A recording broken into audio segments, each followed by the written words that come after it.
धनतेरस की कहानी। धनतेरस की कहानी। बहुत समय पहले हिमालय पुत्र राजा हिम की पुत्री यमुना जी का विवाह राजा हिमा के पुत्र से हुआ था। विवाह के बाद ज्योतिषियों ने बताया कि उसके विवाह के चौथे दिन सर्प दंश से उसकी मृत्यु हो जाएगी। जब वह दिन आया तो उसकी पत्नी बहुत चतुर थी। उसने अपने पति को सोने नहीं दिया। उसने अपने पति के कक्ष के द्वार पर बहुत सारे सोने चांदी के गहने, सिक्के और दीपक जलाकर रख दिए।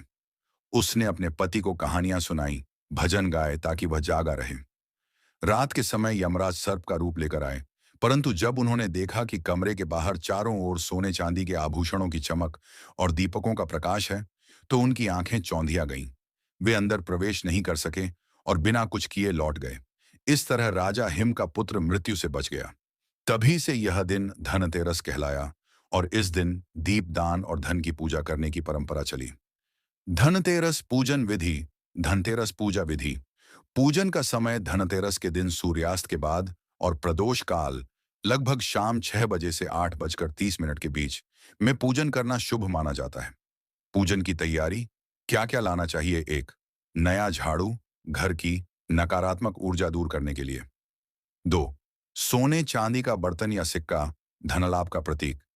3, धन्वंतरी भगवान की तस्वीर या मूर्ति। 4, दीपक मिट्टी का या पीतल का, कम से कम 13 दीपक। 5, गौघृत देसी घी या तेल। 6, फूल चावल हल्दी कुमकुम पान सुपारी। 7, धन सिक्के नोट। लक्ष्मी पूजन के लिए 8, धूप अगरबत्ती। 9, तुलसी पत्ता गंगा जल। 10, नए बर्तन खासकर पीतल चांदी का दिया या बर्तन शुभ होता है। पूजन विधि चरणवार। 1, संध्या के समय घर को अच्छे से साफ करें, विशेषकर मुख्य द्वार और तुलसी चौरा। 2, मुख्य द्वार पर आलपना या रंगोली बनाएं और दीपक जलाएं। 3, धनवंतरी भगवान, मां लक्ष्मी और कुबेर देवता की प्रतिमा या चित्र स्थापित करें। 4, गंगा जल से शुद्धिकरण करें, थोड़ा गंगा जल छिड़कें। 5, कुमकुम अक्षत पुष्प धूप दीप नैवेद्य भोजन मिठाई से पूजा करें। 6, 13, दीपक जलाएं, एक भगवान के लिए, एक तुलसी के पास, एक रसोई घर में, एक पानी के स्थान पर, बाकी घर के कोनों में। 7, ओम धन्वंतरये नमः का जाप करें। 8वें अंत में आरती करें और मां लक्ष्मी से धन समृद्धि की प्रार्थना करें। विशेष परंपराएं।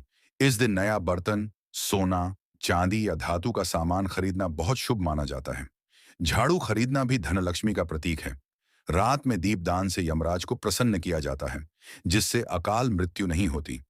क्या आप चाहें तो मैं इसका 2 मिनट का आसान हिंदी में बोलने योग्य संस्करण, जैसे पूजा या स्कूल में सुनाने लायक कहानी रूप में भी बना दूं?